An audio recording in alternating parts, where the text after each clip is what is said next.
현재의 제 인생에서 가장 걱정이 되고 놓치고 싶지 않은 것은 바로 돈과 명예입니다. 어린 시절에는 공부를 잘하여 좋은 대학에 가고 싶었고, 대학에 가서는 빨리 사법시험에 합격하고 싶었습니다. 사법시험에 합격한 다음에는 훌륭한 성적을 받아 판검사나 대형 로펌 변호사가 되고 싶었고, 대형 로펌 변호사가 된 다음에는 많은 연봉을 받으면서 로펌의 지도부가 되보고 싶었습니다. 이러한 저의 욕심의 과정은 사실 끝이 없을 것이라 봅니다. 문제는 이런 욕심이 자기를 발전시키는 긍정적인 요인을 넘어 어느덧 저의 우상이나 우선순위가 되어가고 있다는 점입니다. 실적 앞에 노예가 되어 안절부절하는 경우도 많고, 회사 내 지위를 위협할 만한 인물이나 사건에 대해서는 철저하게 공격적으로 행동하고 맹렬한 비난을 가하기도 합니다. 이런 모습들은 당연히 하나님이 좋아하실 리 없습니다.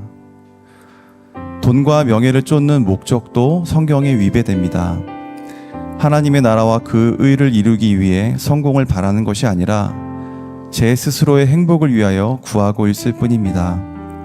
좀 더 인생을 편하게 살고 남들이 우러러보는 삶을 살기 위하여 노력하고 있을 뿐, 돈을 벌어 영혼 구원에 힘쓴다거나 명예를 얻어 하나님을 영화롭게 한다는 목적을 가지고 있지 않습니다. 돈과 명예를 우상 삼은 세상의 가치관으로 충만한 저에게 하나님께서는 주님 기쁨의 교회의 제자 훈련 학교를 통해 복음의 정확한 의미에 대한 이해와 구원의 확신을 주셨습니다.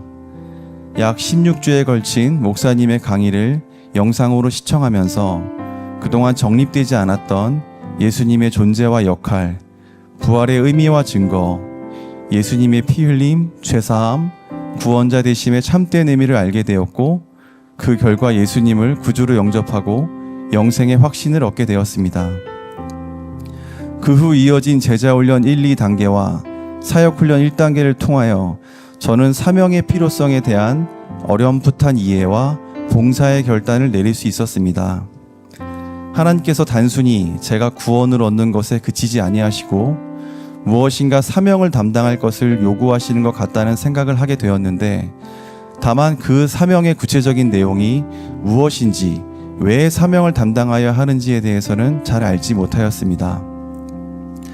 사역훈련 1단계 이후 그동안 유초등부 교사와 성가대는 해보았지만 단 한 번도 해보지 않았던 청소년들에 대한 교사 봉사를 해보자는 생각을 하게 되어 고등부 교사를 시작하게 되었고, 우연히 부장직까지 담당하게 되었는데, 그 과정에서 사역훈련 2단계가 시작되었습니다. 제자훈련과 사역훈련 1단계를 통해 익숙해진 저로서는 사역훈련 2단계의 과제 작성과 묵상이 그렇게 어렵지는 않았습니다. 오히려 과제 작성으로 바쁘게 일주일을 살면서 정신없이 지내다 보니 별다른 잡념이 들지 않는 것이 마음이 편했습니다. 그러던 중 사역훈련의 중반부를 지나게 되었는데, 어느 날 목사님께서 인생의 목적이 무엇인가 라는 질문을 던지시고 그 답이 영혼 구원에 있다는 말을 하셨을 때 무엇인가 머리를 탁 치는 듯한 느낌을 받게 되었습니다. 사실 그동안 시험에 합격하던 때나 가족과 함께 지내던 때 중 행복한 순간도 많았고 삶의 소중함을 느꼈던 적도 많이 있긴 하였지만, 경쟁적이고 고된 생활이 반복되면서 어서 빨리 예수님이 재림하셔서 이 생활을 끝내고 싶다는 생각을 많이 갖고 있었습니다. 어차피 구원의 확신을 얻었고 오늘 예수님이 오시면 천국 백성이 될 것임을 굳게 믿기에 힘든 세상을 굳이 살아가는 것보다는 어서 빨리 예수님이 오시는 것이 낫겠다는 생각이었습니다.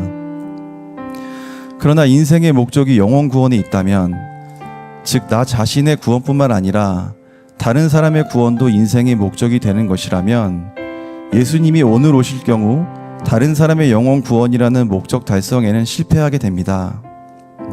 아직 예수님을 구주로 확실하게 영접하지 않은 가족들이 함께 천국에 들어가지 못하는 가슴 아픈 일이 발생할 수도 있습니다.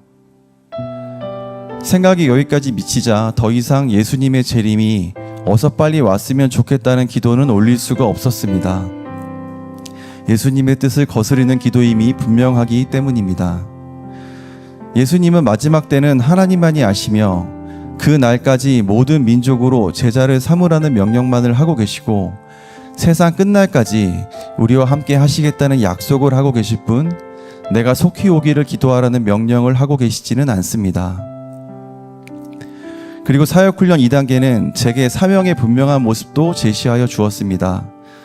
하나님은 결코 복잡한 사고와 논리적 추론을 통해 수수께끼를 풀듯 사명의 내용을 알려주시지는 않을 것 같습니다. 지금 상황에서 제가 가장 잘할 수 있는 일, 바로 그것을 사명으로 주신다는 생각이 들었습니다.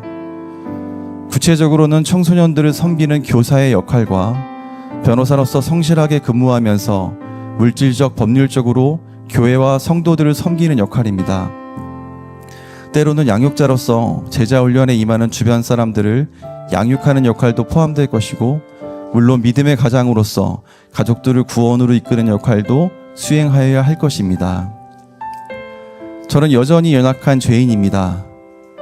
사역훈련 2단계를 마치고도 잦은 회식 자리, 술자리에 말씀 묵상과 기도를 빼먹는 경우가 많고, 아이들의 주일 성수를 위하여 대치동 학원 강의를 포기하는 결단도 내리지 못합니다. 다음 세대 교사이면서도 정작 제 아이들에게 복음의 의미를 제대로 가르치지도 못하고 있습니다. 목사님과 약속하였던 금요 기도회의 출석도 제대로 하지 못하고 있고, 고등부 부장으로서의 성실한 봉사도 부족합니다. 그러나 우리가 우리 죄를 자백하면 그는 미쁘시고 의로우사 우리 죄를 사하시며 우리를 불의에서 깨끗하게 하실 것이라 하신 말씀을 믿습니다. 언젠가 예수님을 직접 뵐 때에 착하고 충성된 종이라 칭찬을 받을 수 있도록 영혼 구원의 목적을 잊지 않고 주님께 소망을 두고 맡겨주신 사명을 감당하는 참된 제자로서 살아가겠습니다.